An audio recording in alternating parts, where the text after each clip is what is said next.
আচ্ছা, ফেল করা ছাত্র সে ফার্স্ট বয়ের থেকে যতই টুকুক, সে কি ক্লাসের ফার্স্ট হয়? ওকে যাদবপুর থেকে মিছিল করতে হবে কেন? কারণ ওই যে সূর্যের নিজের আলো থাকে, চাঁদের নিজস্ব আলো থাকে না। ওকে মমতাদির দেখানো পথেই হাঁটতে হবে। মমতাদি আগের দিন যাদবপুর থেকে মিছিল করেছে, শুভেন্দুকে যাদবপুর থেকে মিছিল করতে হবে। 21শে জুলাই আমাদের শহীদ দিবস, সেদিনই শুভেন্দুকে সমাবেশ করতে হবে। যেদিনকে আমাদের বড় রাজনৈতিক কর্মসূচি থাকবে, টুকলি করে সেদিনকে। আরে ফেল করা ছাত্র ফেলুরাম সে যতই টুকলি করুক, সে ক্লাসের ফার্স্ট বয় হয় না।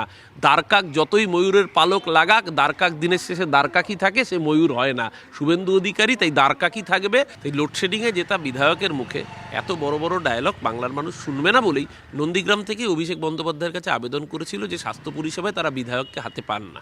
তাই নন্দীগ্রামে সেবাশ্রয় ক্যাম্প, আর 3 দিন পর থেকে নন্দীগ্রামে সেবাশ্রয় ক্যাম্প 15 তারিখ থেকে শুরু হচ্ছে অভিষেক বন্দ্যোপাধ্যায়ের হাত ধরে।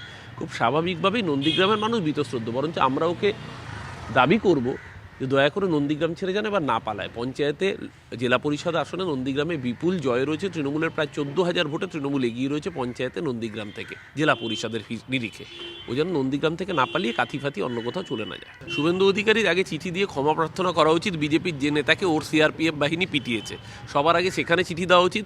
শুভেন্দু অধিকারী সবার আগে চিঠি দেওয়া উচিত সেন্ট্রাল এজেন্সিকে, যে নারদার ঘুষ খাওয়ার তদন্ত, যেটা সেন্ট্রাল এজেন্সি উইথহেল্ড করে রেখেছে, আপহেল্ড করে রেখেছে, সেই তদন্ত যেন পুনরায় শুরু হয়। এবং শুভেন্দু অধিকারী খবরের কাগজে মুড়িয়ে কত টাকা নিয়েছিলেন, সেই টাকাটার পরিমাণ যেন সেন্ট্রাল এজেন্সির পক্ষ থেকে জানানো হয়। সবার আগে শুভেন্দু অধিকারীর উচিত সেই নিয়ে একটা চিঠি লেখা। সেটা কবে লিখবেন আমরা অপেক্ষায় রইলাম। মিথ্যা কথা বলার একটা লিমিট থাকে। গতকালকে ভিডিও ফুটেজে সব ধরা পড়েছে।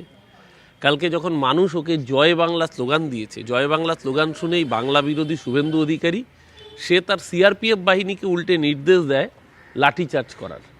এবার সিআরপিএফ তারা বাংলার মানুষ নয়, তারা বাংলার মাটি চেনে না, তারা বোঝেও নি কোনটা তৃণমূল কোনটা বিজেপি। সিআরপিএফ বাহিনী নেবে এমন লাঠিচার্জ করেছে যে চন্দ্রকোনার বিজেপির মণ্ডলের সবচেয়ে প্রাচীন নেতা এবং যে নাকি সম্ভাব্য ওখানকার প্রার্থী বলে বিজেপির মহলেরই খবর, সেই গৌতম কৌরি, তাকে পর্যন্ত বেধড়ক লাঠিপেটা করেছে, লাথি মেরে ফেলে দিয়েছে তাকে।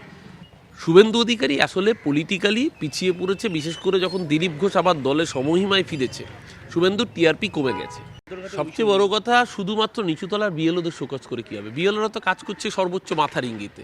তদন্ত মাথা অবধি পৌঁছতে হবে, পায়ে থেমে থাকলে হবে না, মাথা অবধি, জ্ঞানেশ কুমার অবধি যেতে হবে, জ্ঞানেশ কুমারের নির্দেশে।